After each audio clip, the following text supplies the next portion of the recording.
nous allons examiner le parentage, parentage des expressions et parentage tout simplement. Je vais commencer par importer quelques fichiers. J'ai créé un dossier qui s'appelle Nouveau.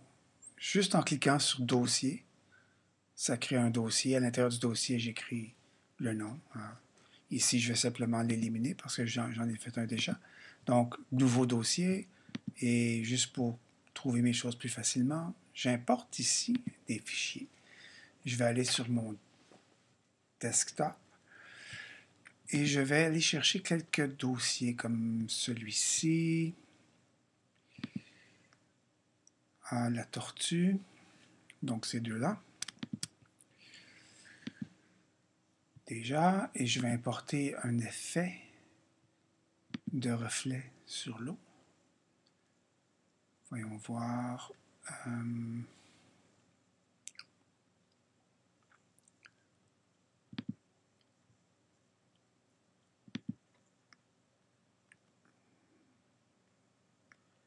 Voici quand même une sorte de reflet. Digital Mood, Liquid et Water. Je vais prendre ces trois-là. On va commencer comme ça. Et je vais importer aussi, ou réimporter encore à nouveau, un plan de la France, Paris. Alors, voyons voir.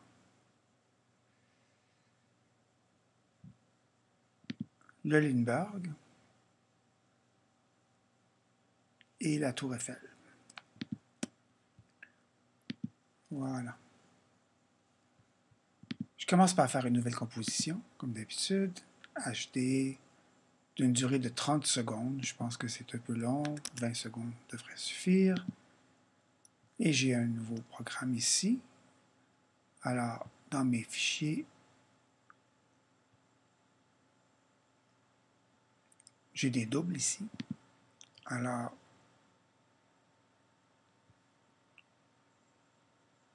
pour commencer, Eiffel. Je vais placer ma tour Eiffel dans mon plan ici et je veux le mettre à la grandeur de ma composition. Donc, je fais Scale et je vais l'agrandir jusqu'à ce que ma tour Eiffel remplisse le cadre. Voilà. Et P pour position. Donc, S pour Scale ou échelle. P pour position. Voilà la tour Eiffel, quelques touristes qui regardent. Et on va placer le Lindbergh dans mon plan, histoire de le faire flotter. Évidemment, il faut que j'élimine le blanc. Et comme on sait, le filtre que j'utilise, c'est l'extraction. Évidemment, ça va créer des trous dans mon Lindbergh. Dans les highlights, les reflets highlights de mon Lindbergh vont avoir des trous. Je vais faire mon matte choker. Encore une fois, trouvez vos noms avec le lexique français de After Effects. Matte choker que je vais placer sur mon Lindbergh pour nettoyer le tour. Et maintenant, il me reste à récupérer mes reflets ici. Vous connaissez le système, on l'a déjà fait. CTRL-D. Donc, je crée un deuxième Lindbergh. E pour effet. J'enlève Delete, j'enlève mes filtres. Et je vais tout simplement prendre un masque ici. Et je vais masquer très très largement, grossièrement, le tour de mon Lindbergh, simplement parce que je veux simplement récupérer les highlights ici. Donc, j'ai fait ça. Donc, maintenant, mon Lindbergh est propre. Je vais maintenant parenter le Lindbergh du dessus avec celui du dessous. Alors, je prends la corde de parent et je tire sur la corde de parent et je lâche. Et dès lors, si par exemple, P pour position, je bouge mon Lindbergh vers le bas pour atterrir et d'un autre côté pour aller vers la tour Eiffel, vous voyez que mon reflet rempli suit parce que je les ai parentés. Vous voyez ici, le parent, c'est écrit Lindbergh couche numéro 2, Lindbergh. Ça, c'est la couche transparente. J'enlève l'œil pour que vous voyez. Ça, c'est le trou que j'ai rempli, tout simplement. Maintenant, je vois ici que j'ai un autre problème.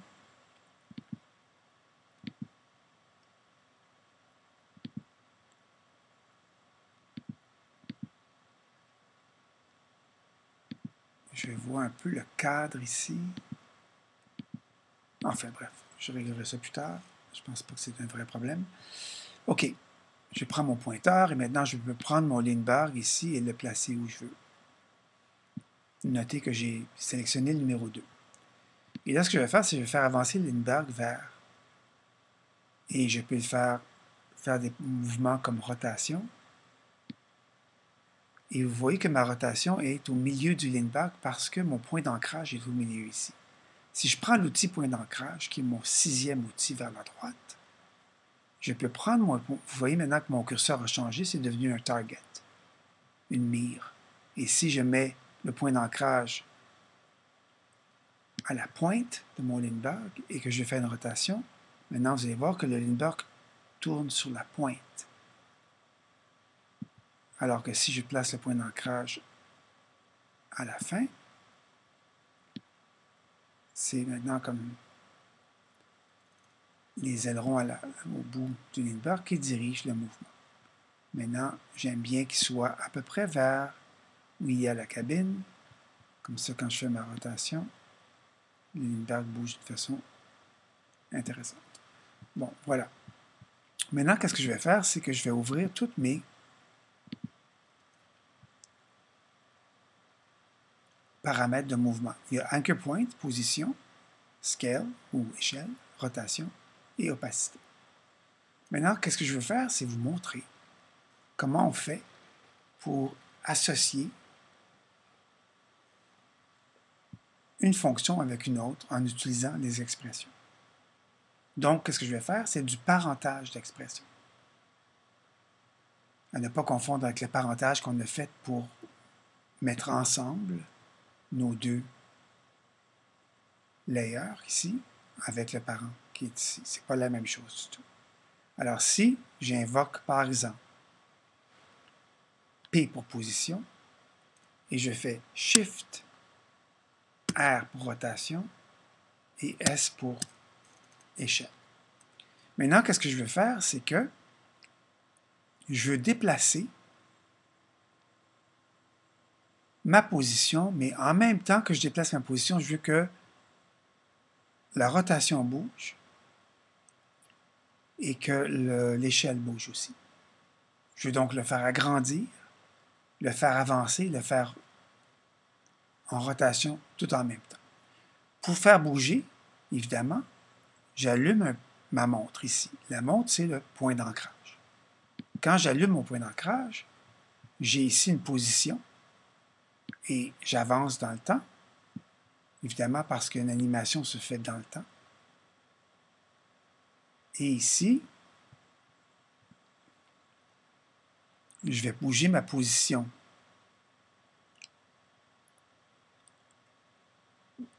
verticale, un peu vers le bas, et ma position horizontale vers la droite pour arriver juste au pied de la tour Eiffel.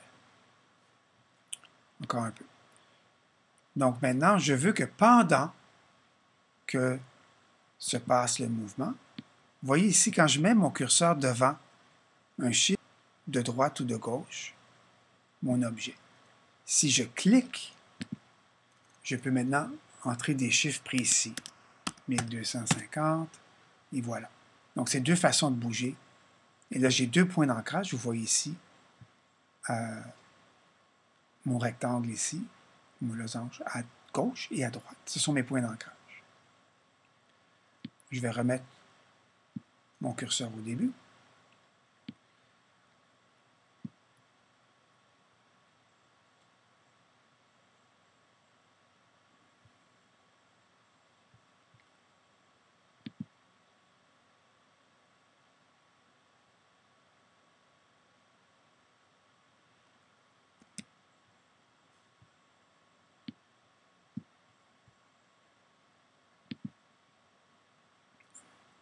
Je vais recommencer ici.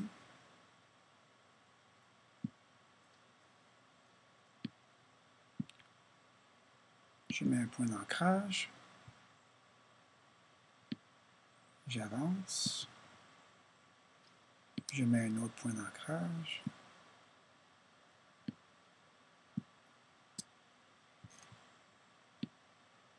Et voilà mon mouvement.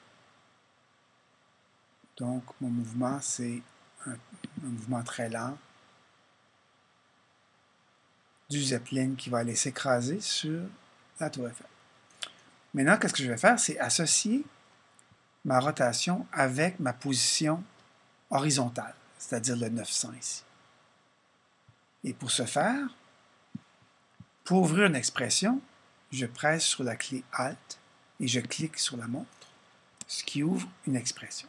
Maintenant, ici, je peux écrire quelque chose, une commande, qui va faire une action, ou je peux ici prendre la corde de mon expression et l'amener sur d'autres fonctions. Comme par exemple, je vais l'amener sur la corde de ma position. Et je vais maintenant cliquer le gris ici pour accepter. Et vous voyez maintenant que pendant que j'avance vers la droite, mon Zeppelin fait tout un mouvement de rotation qui est lié au mouvement de ma position ici. Maintenant, comme je trouve que le mouvement est très exagéré, je vais le diviser. Donc, je fais slash par, je ne sais pas, par 10. Et maintenant, le mouvement de rotation va être beaucoup plus lent. Il va simplement venir s'écraser tout doucement sur la Tour Eiffel.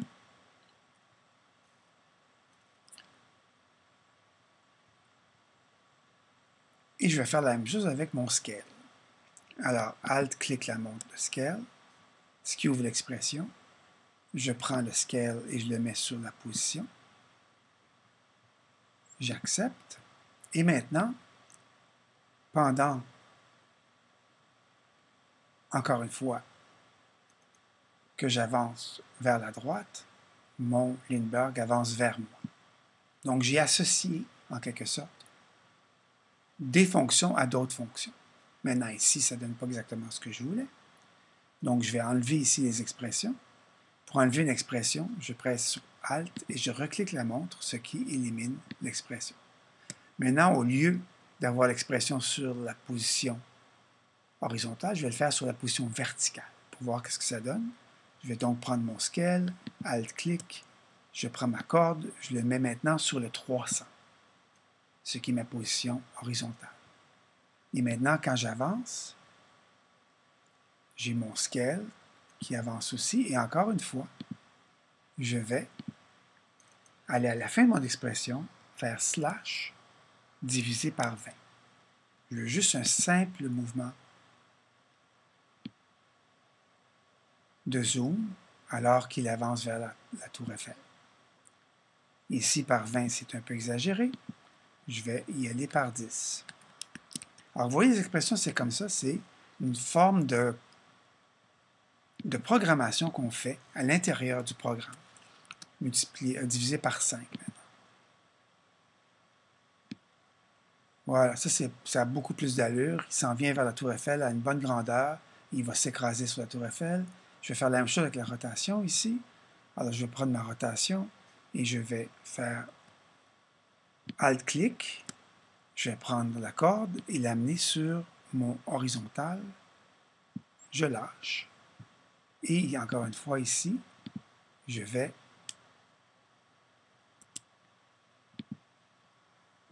diviser par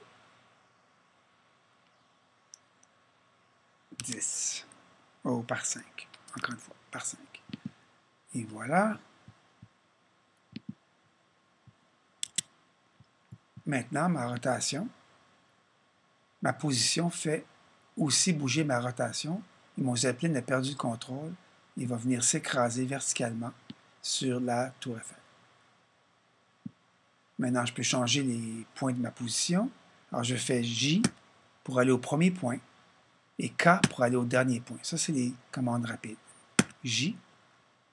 Et je vais placer maintenant ma position plus bas. Et vous voyez que pendant que je change la position ici, ça change aussi la rotation. Et aussi, ça change le zoom. l'échelle. Je me mets à K, et là, je vais la descendre encore plus, et là, il va venir s'écraser. Et là, je vais mettre une explosion ici. Voilà, comme ça. Bon. Alors, ça, c'est mon mouvement que j'ai créé. Et là, maintenant, je vais aller chercher une explosion. Donc, importer, fichier, explosion, explosion, explosion, explosion. Voilà. Et je vais placer mon explosion juste sur mon image et juste au moment voulu quand le contact se fait. Donc, je vais prendre mon pointeur, aller chercher mon explosion et la placer juste au moment du contact, comme ceci, et je vais la placer sur le contact, comme ceci. Voilà.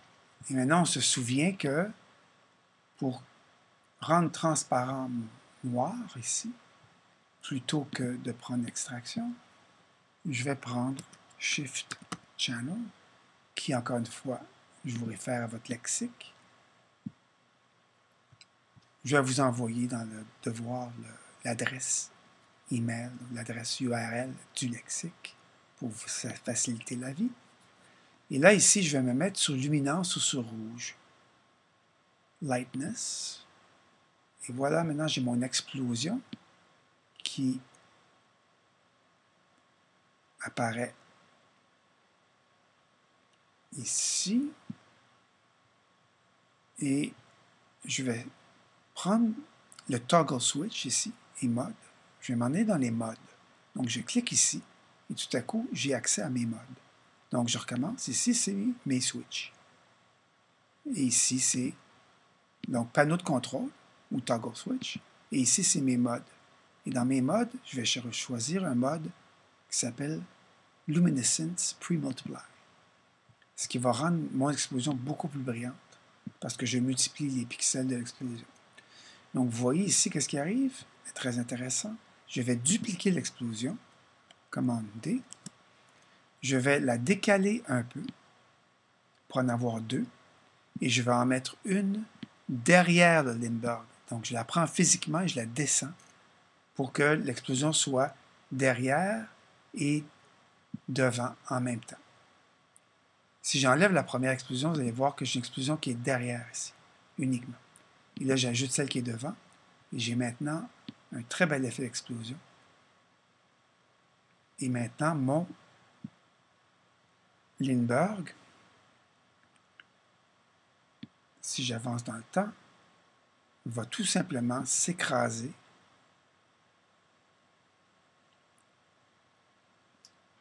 vers le bas.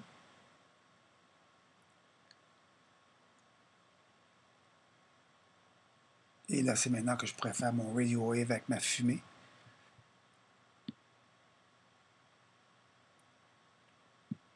Donc ici, c'est l'impact.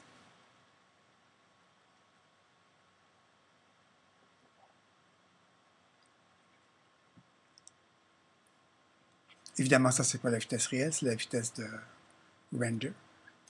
La vitesse réelle est plus rapide. L'explosion commence un peu trop tôt. Vous voyez que mon vaisseau n'est pas encore touché. C'est ici que je devrais mettre ma première explosion. Donc, je vais la mettre ici. Et je devrais décaler ma deuxième explosion encore un petit peu. Donc, voilà la première explosion.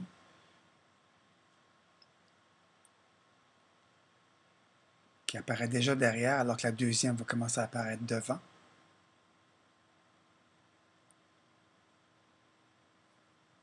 Et ce que je vais faire aussi avec mes explosions, c'est que je vais la déplacer, la première,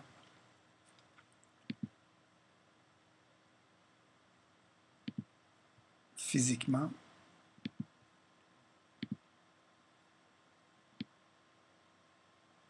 Un peu plus bas.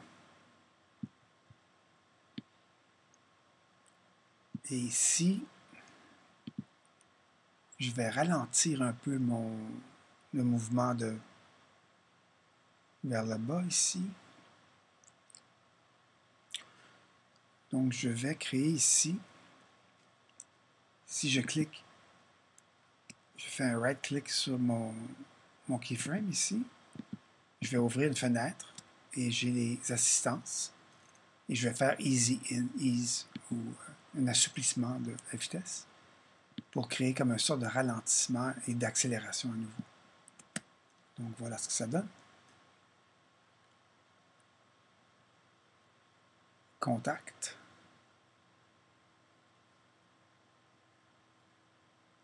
Et là, il va rester un peu sur place pendant le choc.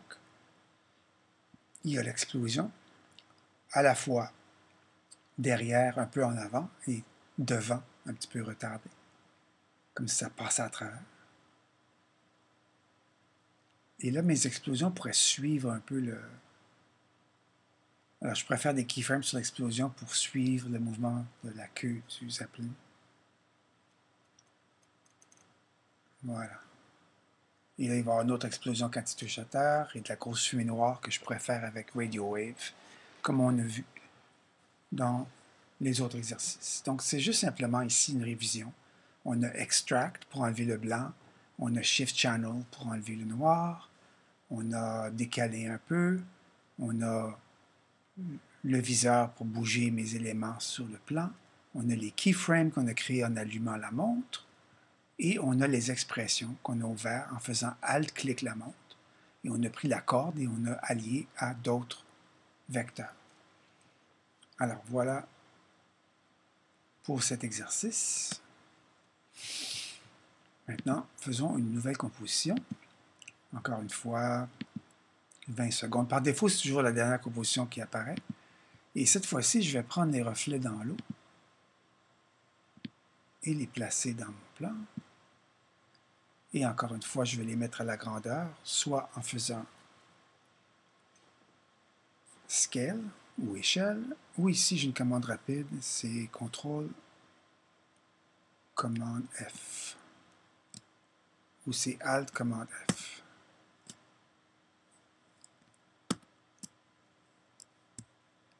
Voilà. Donc ça, c'est la grandeur de ma composition. Je vais maintenant prendre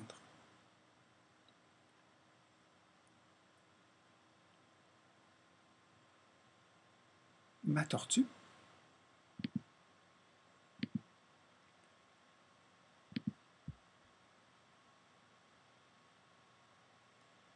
Et ma tortue est une image fixe, je crois.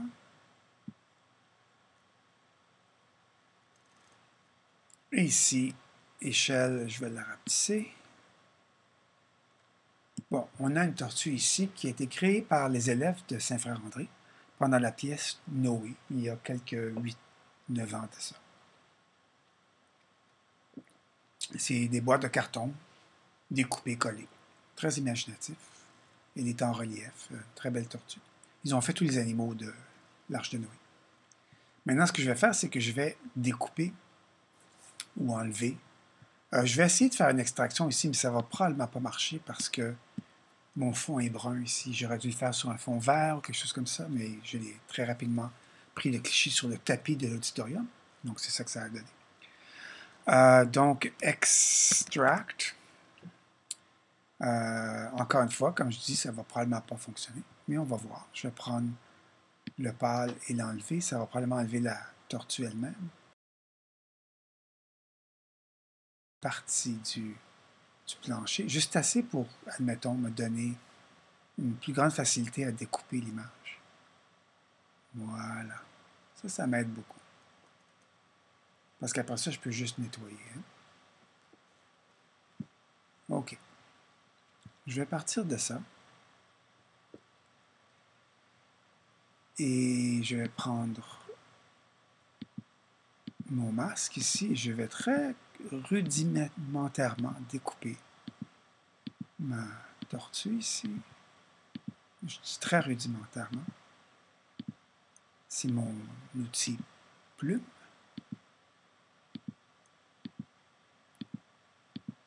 Vous voyez comme je fais ça très grossièrement.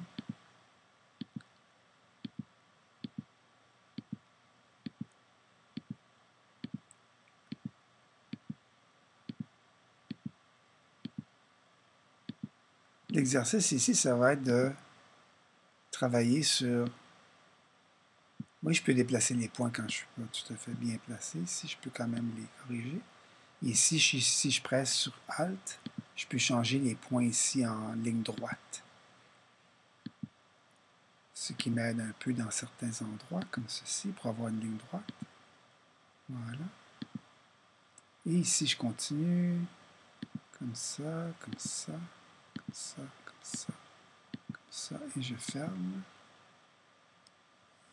Ah, j'ai perdu mon point ici.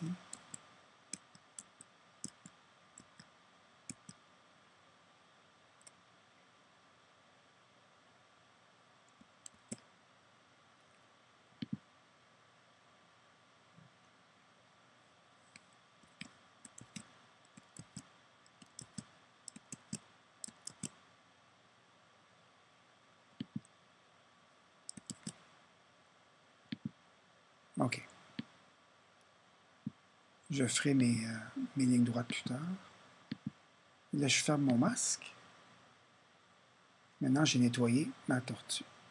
Maintenant, Alt-clic, et je peux mettre certains points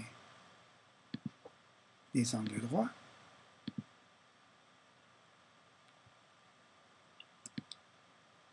Corriger certains points. Ici, ça va être un angle droit.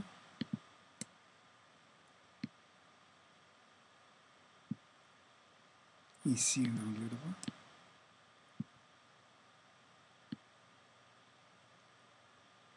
Voilà. C'est suffisant pour ce que vous avez besoin. L'idée ici, c'est que je vais découper la tortue en différentes parties. Je vais vous montrer le parentage. Et le parentage ici, c'est que je vais faire flotter la tortue. Donc, j'ai ici une tête, une partie, 2, 3, 4, 5, 6, 7 parties. J'ai donc besoin de 7 fois le modèle de ma tortue ici. Je vais mettre mon scale le plus grand possible à l'intérieur de cette image. Je la rapetisserai plus tard. Et là, je vais faire une précomposition. Je précompose pour que mon masque et tout ça soit... Je l'appelle tortue et je bouge mes attributs pour que ça fonctionne. Maintenant, j'ai une tortue. Le masque est maintenant intégré.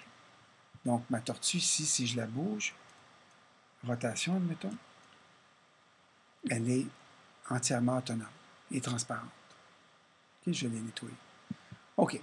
Maintenant, qu'est-ce que je vais faire? C'est que je vais démultiplier ma tortue en 6 pour avoir 7. Donc, j'en ai déjà un. Je fais comme commande D.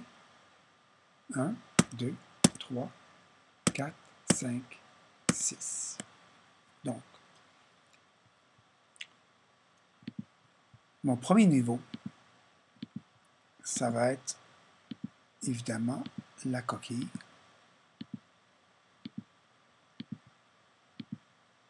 La carapace. Si je fais solo ici, avec le bouton solo, vous voyez que j'ai juste ma carapace. Le deuxième, ça va être ma tête. Je vais essayer de découper ma tête pour avoir au moins... Je peux ici découper plus large parce que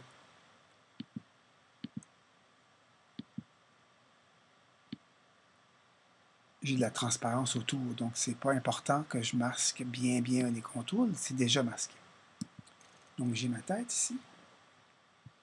Et ensuite, je vais faire la patte gauche. Donc encore une fois, ici, je peux y aller très largement parce que j'ai déjà découpé. Et ici, je vais aller un petit peu plus large pour avoir un morceau de coquille pour que ce soit en dessous.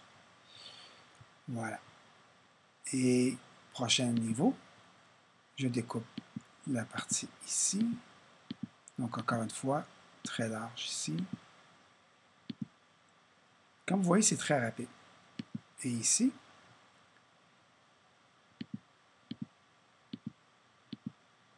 comme ceci.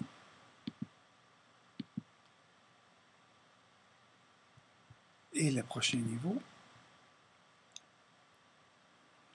comme ceci. OK. Et il me reste le dernier niveau qui est la queue. Donc la queue ici, je peux y aller largement. Et je vais simplement prendre ça comme ceci. Voilà. Maintenant, qu'est-ce qu'il me reste à faire? C'est à régler le point d'ancrage sur chaque morceau. Le point d'ancrage de la tortue, en général, au milieu, ça va. Mais je pourrais déplacer ce point d'ancrage. Donc, mon premier niveau, je déplace mon point d'ancrage un petit peu plus vers la partie la plus épaisse des poumons, ici, comme ça, le cœur. Ici, la tête, je vais prendre mon point d'ancrage et le mettre juste au niveau où le cou rejoint la coquille ou la carapace. Ici, même chose, je les prends toujours du milieu et je l'amène à l'articulation. Prochain, articulation. Prochain, articulation. Prochain, articulation.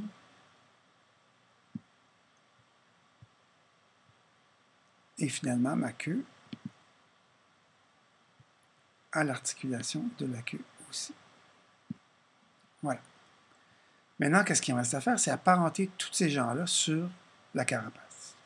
Donc, je prends le niveau 7 jusqu'au niveau 2, donc Shift, clic, et je prends mon outil parent et j'amène ça sur le premier niveau. Donc, maintenant, tous mes membres sont associés à la carapace. Donc, si je déplace la carapace, par exemple, Scale en échelle, S, vous voyez que toute ma tortue suit. Maintenant, si je veux faire le niveau 7, une rotation, à ce moment-là, R pour rotation, et vous voyez que si je fais la rotation se fait juste sur le point d'ancrage. Donc ici, je vais établir une expression, Alt clique la montre, et je veux un random, que ça bouge de moins 6 degrés, virgule, à plus 6 degrés. Fermez la parenthèse. On va voir si ça fonctionne. Vous voyez maintenant que ma queue se déplace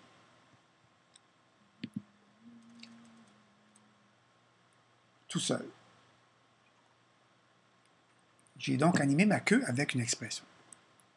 Maintenant, peut-être que 6 c'est pas assez, comme je vois ici. Donc, je clique encore sur mon expression. Et au lieu de 6, je vais mettre 9. Et ici, je vais mettre 12 pour faire bizarre, un peu plus d'un bord que de l'autre. Et puis, maintenant, je joue encore. Et maintenant, ma queue est plus dynamique. OK. La tête, je vais faire la même chose. La faire déplacer de droite à gauche. Donc, je vais aller à mon niveau 2, qui est la tête, pour rotation, R, et je vais faire une expression, Alt, clique la montre, et cette fois-ci, je vais écrire random, et je vais écrire moins 15, virgule à 18. Fermé. On va voir ce que ça donne. Encore une fois, je suis dans l'exploration ici. Là, j'ai ma tête et ma queue qui bougent. C'est un peu exagéré, mais pour l'instant, bon, admettons que ça va très bien mon affaire. Et ici, je vais prendre tous mes membres. Donc, j'ai ici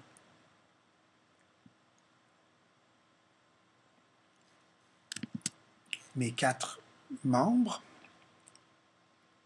pour rotation. Et ici, plutôt que de faire une expression, je vais simplement les faire bouger tout ensemble. Donc, j'allume la montre. Ça allume sur toutes parce qu'ils sont toutes sélectionnés. Et là, je peux me déplacer dans le temps et je peux monter tous mes angles d'un coup. Oh, c'est ça que je vois que j'ai un problème ici. C'est pas grave, je vais le régler tout à l'heure. Alors, OK, là j'ai 28. Vous voyez ce que je vais faire. 28, ou même 40. Et ici, je vais les ramener à 0 partout.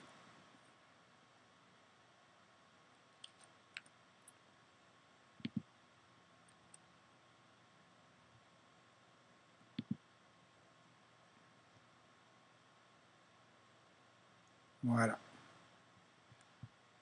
Donc maintenant, j'ai un mouvement.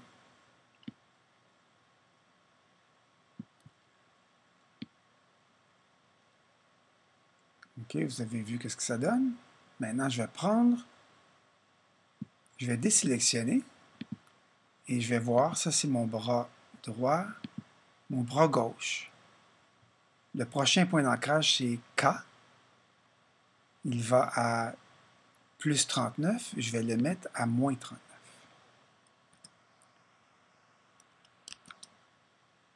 Le prochain, je vais le mettre à moins 39 aussi.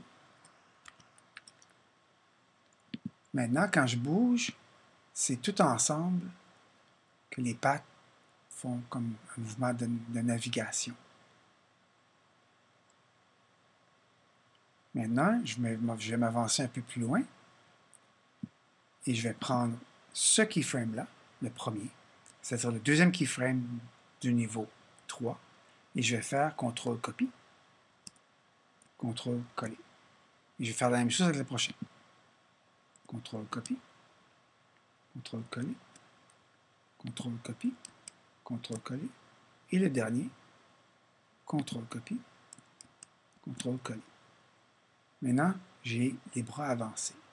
Je vais m'avancer dans le temps et je vais prendre tous les points en sélectionnant rotation sur un seul niveau et je fais copier-coller.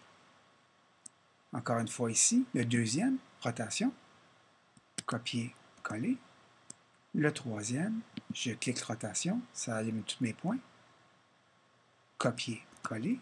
Là, je fais toute mon animation de façon automatique, rapide et automatique.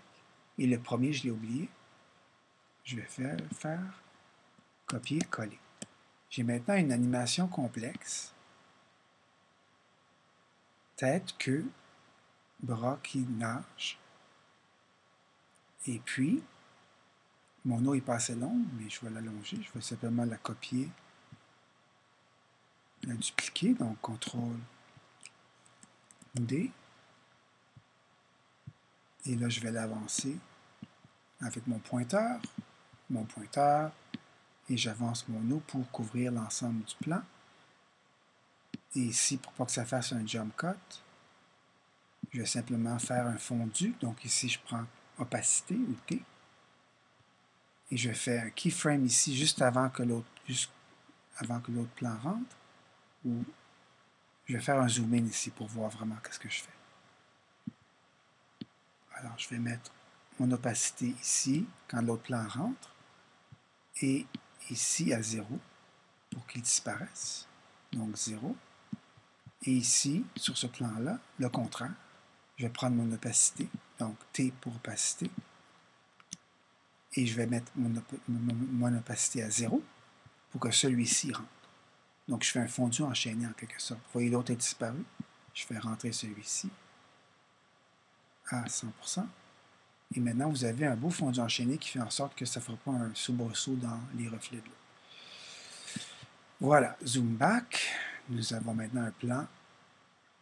Il me reste à allonger un peu l'animation. Donc, je vais m'avancer ici et faire un autre. Pas copier, parce que j'ai déjà copié, juste coller. Non. Je vais simplement faire Z ici. Je vais faire copier et coller. Encore une fois, parce que je veux être sûr que je prends le bon layer pour le placer correctement. Et puis, le dernier qui est ici, rotation, copier, coller. J'ai maintenant une animation. Et qu'est-ce qu'il me reste à faire maintenant? C'est à prendre ma toute première couche ici, la tortue, la carapace, qui est le parent de tout le monde. Et celui-ci maintenant, je peux faire rotation, position, et je peux l'amener en dehors du plan, un peu plus bas, et un peu comme ceci. Et j'allume mes clés, et je l'avance dans l'image. petite rotation par ici. Et je l'avance dans l'image encore une fois. Petite rotation comme ceci. Et j'avance dans l'image comme cela. Et je reviens un petit peu tout droit. Et je fais ma sortie. Et une rotation dans le sens comme ceci. Donc j'ai maintenant une animation complète. Voilà.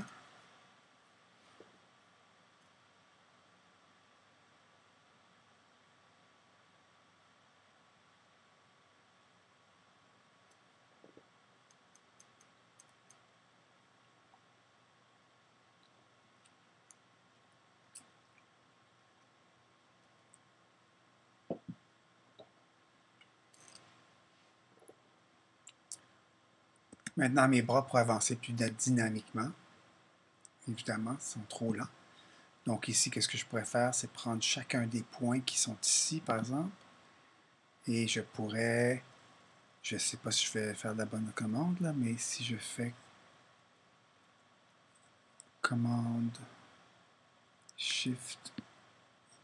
non. Attendez, je vais juste faire une petite commande ici. Alt, clic. Non. Alt, contrôle. Alt, Shift. Non. Alt, contrôle. Non.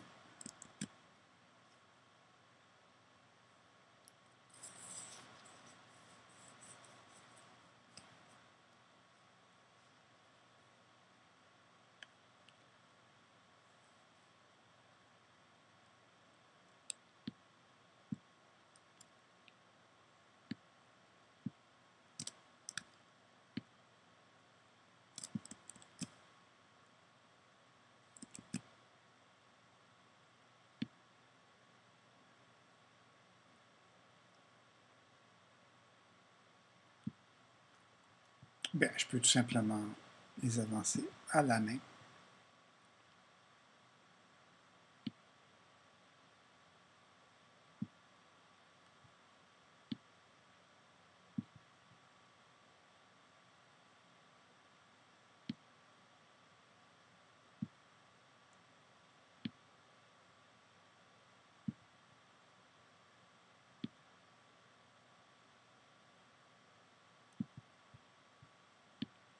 Je vais allègrement les animer comme ça, dans les intervalles.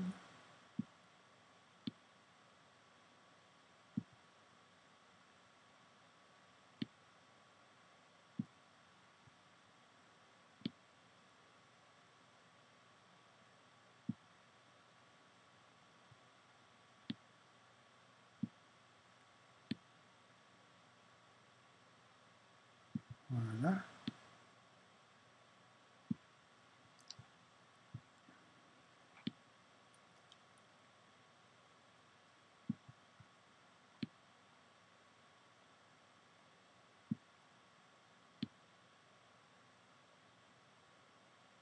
Ça va faire un petit peu plus aléatoire, un peu plus intéressant. Et voilà. Et voilà.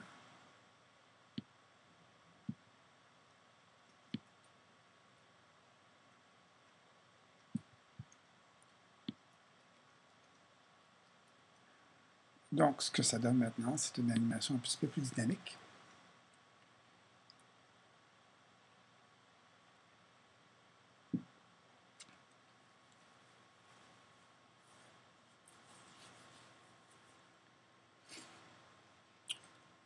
Donc, en résumé, le parentage sert aussi à associer plusieurs niveaux ensemble pour bouger comme une marionnette, pour faire un personnage animé. Très important. Le parentage, c'est ce qu'on utilise en 3D aussi pour faire des créatures 3D. On parente tous les membres ensemble qui sont des volumes. Il faut placer le point d'ancrage sur le point, l'axe de rotation. Donc, il faut déplacer les points d'ancrage. Et il faut faire des keyframes ou animer avec les expressions, dépendamment de ce qu'on veut faire. Ici, j'aurais pu raffiner un peu, j'aurais pu séparer la tête en deux parties, avoir le cou et la tête. Et même les membres, ici, j'aurais pu les séparer en deux, avoir comme des membres plus complexes. Mais je pense qu'ici, ça fait bien l'affaire, c'est assez le fun. Et puis, ça vous montre un petit peu comment on anime ce qu'on appelle du cut-out animation, ou des personnages animés en papier découpé. Une forme de papier découpé, si on veut. D'accord? Alors, voilà pour la leçon d'aujourd'hui.